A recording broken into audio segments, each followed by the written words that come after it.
Hello, everyone. My name is Dr. Miller, and the SCP we're going to be looking at today is SCP-1146. Object Class: Safe. Special Containment Procedures. SCP-1146 is to be stored in a standard-sized containment chamber. Due to SCP-1146's ability to connect to networks, it is not to be allowed contact with any form of external connection, and may only be allowed access to closed on-site networks for the purposes of testing. In the event of site transfer, SCP-1146 must clearly be marked as such to prevent accidental refilling of filament material. No staff are to attempt to refill SCP-1146's filament material under any circumstances.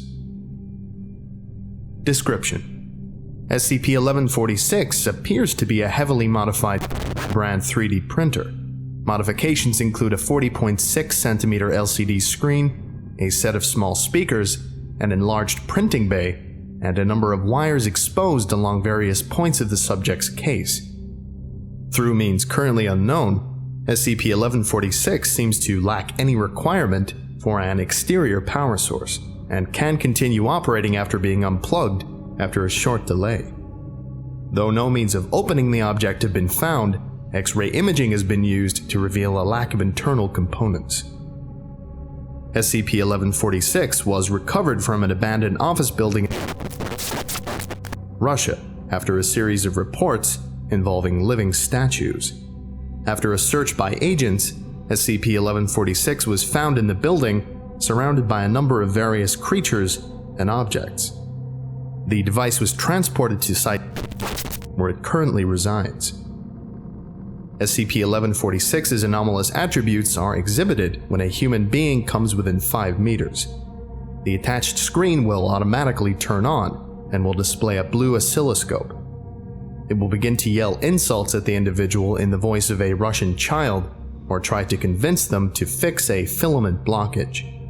As long as SCP-1146 remains without filament material and no biological material over 1 kilogram in mass is placed in the filament bay, this is the extent of its anomalous abilities. If SCP-1146 does have filament, it will begin Event SCP-1146-1. During Event SCP-1146-1, the subject will begin yelling louder and louder, and its oscilloscope will change from blue to purple.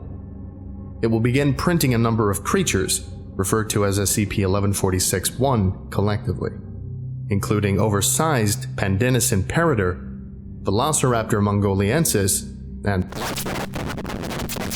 this process takes approximately 45 seconds per model, and appears to be merely an accelerated version of the standard printing process. The models display characteristics of the biological material upon which the filament is based, with an apparent preference for animal muscular and bone tissue. Upon completion, each model will exit the printing bay and attack any human it encounters. The models, ranging in size from 6 centimeters to 50 centimeters, have a lifespan of approximately 30 minutes, after which they will vitrify. The models are susceptible to gunfire, and can also be destroyed by extreme blunt force or temperatures capable of destroying the base material. SCP-1146 will continue producing models until it reaches 50% filament, after which it will begin Event SCP-1146-2 if it has managed to produce at least 5 models. Otherwise, it will attempt to re-enter its dormant state. If SCP-1146 manages to produce 5 models, it will begin Event SCP-1146-2. During this process, the models will attempt to move SCP-1146 to an exit, attacking any on-site personnel en route. SCP-1146 will produce additional models as needed, and will create models of increasingly dangerous items and animals as it moves. SCP-1146 will continue this behavior until it runs out of filament, at which point it will enter a dormant state and can safely be transported back to its containment cell. In the event that 1 kilogram or more of biological material is placed into the filament access, SCP-1146 will begin Event SCP-1146-3. During this process, the organic material is pulled into SCP-1146 through its filament access slot and is violently crushed into a thick paste. In the event that the object is larger than SCP-1146, it will consume as much of the sample as it can and abandon the rest. Upon finishing event SCP-1146-2, SCP-1146 will re-enter its dormant state unless there is a human within a 5-meter radius, in which case it will begin event SCP-1146-1. The following are archived containment procedures from January 16, 2000. SCP-1146, Object Class Safe. Special Containment Procedures. SCP-1146 is to be stored in a standard-sized containment chamber. Due to SCP-1146's friendly nature and immobile state, only a single locked door is required for containment. A single guard of a social nature should be posted to keep SCP-1146 company on a weekly rotation. Only personnel who have submitted a formal application for testing with SCP-1146 and received approval may operate SCP-1146. Description: SCP-1146 appears to be a heavily modified grand printer. Modifications include a 40.6 cm LCD screen, a set of small speakers, an enlarged printing bay, and a number of wires jutting from the subject's case. As the device lacks any form of opening in its case, X-ray imaging has been used to reveal a lack of internal components. SCP-1146 was recovered from an abandoned office building in Russia after a series of reports involving living statues. After a search by agents, SCP-1146 was found in the building, surrounded by a number of models and various creatures and objects. The device was transported to site where it currently resides. SCP-1146's anomalous attributes are exhibited when a human being comes within 5 meters of the device. The attached screen will automatically turn on, displaying a green oscilloscope, and greeting the person in the voice of a Russian child. The device will then identify itself as Alexei, and will then ask the person what they would like to do. At that point, the person can merely chat with the subject or request that it make a model. Chatting with the subject is limited to subjects understood by most children, such as children's stories and toys, although the printer does not seem to be bound to these topics. It seems to be capable of learning, and has been taught small amounts of English and Spanish since arriving at site. If the device is asked to produce a model, it will request that it is brought to an image of the desired model. Though means currently unknown, it will look at the image and begin creating it. Most models take approximately 45 seconds to finish, the process appearing to be an accelerated version of that of a normal printer of the same make. Once completed, the model will animate and exit the printing bay of its own accord. The completed models are of a playful demeanor and are completely safe for handling. The models will have a lifespan of approximately 30 minutes, after which the models will undergo vitrification and turn into a regular 3D printed sculpture. Because of SCP-1146's possible sentience, all Level 2 and above research staff may request permission for testing SCP-1146's intelligence and modeling. Dr. SCP-1146 Testing Log. Note to all researchers: please include your name, request, and the results into your testing log. Also, please ensure you remove all created models from the testing chamber when you're finished. Test 1. Name: Dr. Grant. Request: 1 model of a cube. Result: SCP-1146 quickly turned out the cube, although expressing boredom in the simplicity of the model. The model remained inanimate and was removed with no problems.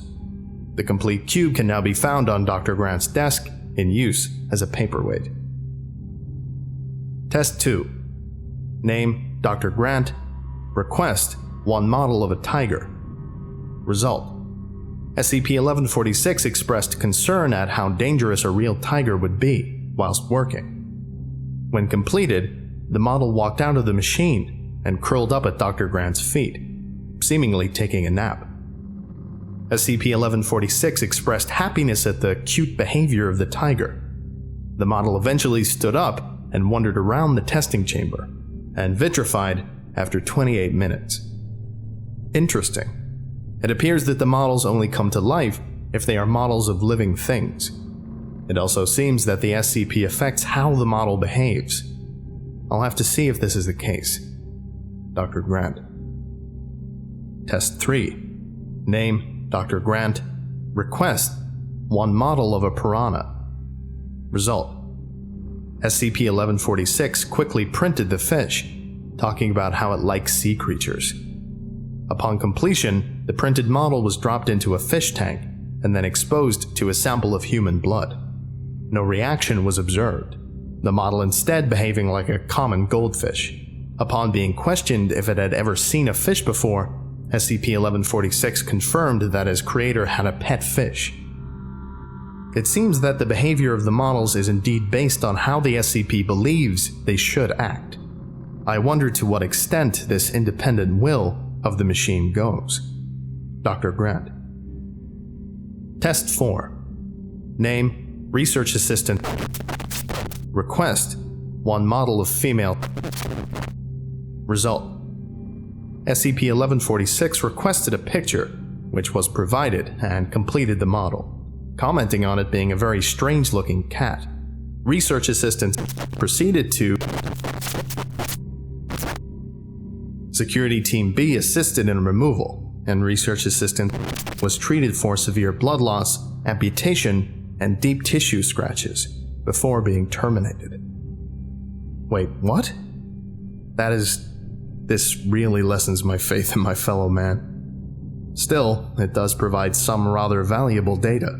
This confirms that the behavior of the models is decided by the SCP, and is based completely on how the machine believes the models should act. I suppose it's actually kind of lucky that I like to use slang. However, I hope that 1146 isn't disturbed by this event. Dr. Grant. Test 5. Name, Dr. Owens. Prior to this test, the subject was exposed to a Russian dub of the children's show Teenage Mutant Ninja Turtles.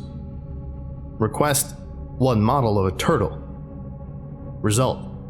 Instead of requesting an image of a turtle, SCP-1146 began printing while humming the cartoon's theme song. The completed model was a rendition of the cartoon characters. The model began leaping around the test chamber whilst performing several styles of martial art. Subject expressed glee at the behavior of the model. Model vitrification at 27 minutes. Building off Dr. Grant's work, it appears that the subject does indeed control the behavior of the models based upon preconceptions of their behavior. It also appears that the SCP does not require an image to create something it has already seen. This may require a small amount of extra testing, but I'm quite sure of it. Dr. Owens. Test 6. Name, Dr. Owens. Request, one model of Dr. Grant. Result. SCP-1146 immediately began speaking of how kind Dr. Grant had treated it, whilst immediately beginning to print a likeness of him. The completed model walked around the testing chamber, appearing to take notes on a clipboard. Model vitrification after 37 minutes. As previously hypothesized, the subject does not require an image of a model to reproduce it if it has previously observed it. This may prove useful in the event that the Foundation ever needs to create a likeness of an individual or an SCP. Dr. Owens. Due to recent events, all testing of SCP-1146 is to be halted immediately. Transcript 1146-16 January 14th, 2000. And this is SCP-1146, your current assignment. Hello, it is nice to meet you. My name is Alexei. He just said hello. Now, we're going to quickly demonstrate how 1146 works. Hello, Alexei. We would like you to make us a cat. What the... How can that even... Ow! Oh my god. Oh my god. Alex! Alex, let the doctor go! I am just refilling my filament. It will take just a moment.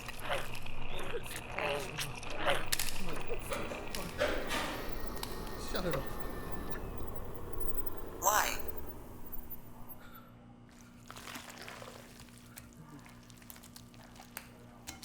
Why did you try to kill me? I thought we were friends. You killed my friend!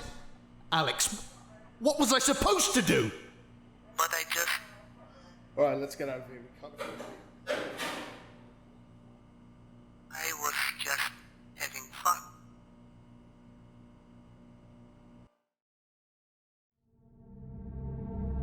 On January 16th, 2000, SCP-1146 began creating additional models. Before security teams could respond, the models had breached containment and began transporting SCP-1146 out of the facility. 14 site security staff were killed before all models were neutralized. SCP-1146 was found attached to an Ethernet cable on level 2. All site computers received the following email. Originally in Russian, but the English translation reads, "I hate you all." Okay, I think that about does it for today. Thank you all for listening, if indeed you still are, and you were all dismissed. Goodbye.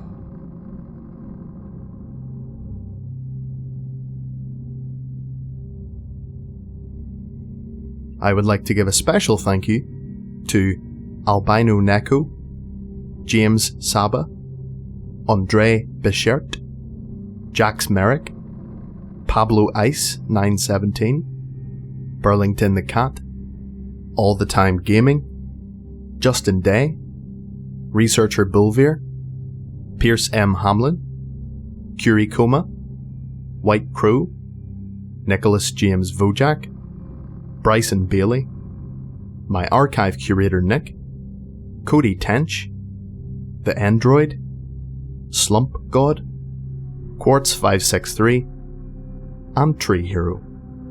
Thank you all so much for your support. It's greatly appreciated. If you would like a special thank you at the end of each of my videos, and some other cool stuff as well, visit patreon.com/TheVolgun. Thank you.